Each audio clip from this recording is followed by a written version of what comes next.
Yo, en tu estudio,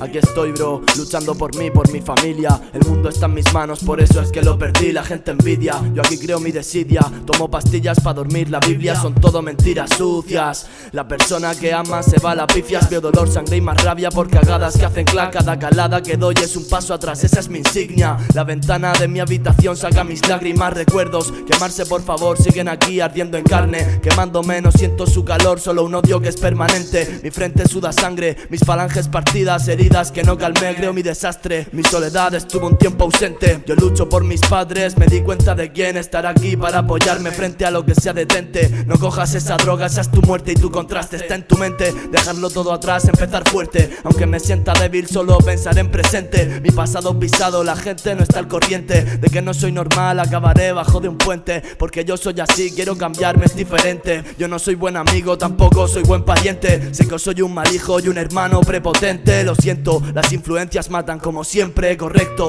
Quisiera ser un ángel que no vuelve, un niño que se esconde por miedo está distante. A veces voy para adelante por la gente que me atiende, pero cuando estoy solo de nuevo la fe se pierde, se siente. Mi corazón roto, pedazos de este se esparcen por el suelo, no voy a llegar a 20, pues tengo 17, me dan por el ojete. A veces pienso rápido, otras lento y me la meten, pero aprendí bastante, vida triste, soy un quiste. Miro atrás, soy como alpiste, comida de unos sirvientes. Sé que no soy humilde, a veces incoherente. La lógica se fue con ella, yo estaba en caliente. Quiero volver al vientre de mi madre, mi yo miente. Pero tente en pie, sé fuerte, no te lleve la corriente. Es difícil, nada es fácil, lucharé y mi yo consciente se siente reprimido, describo mi mala suerte.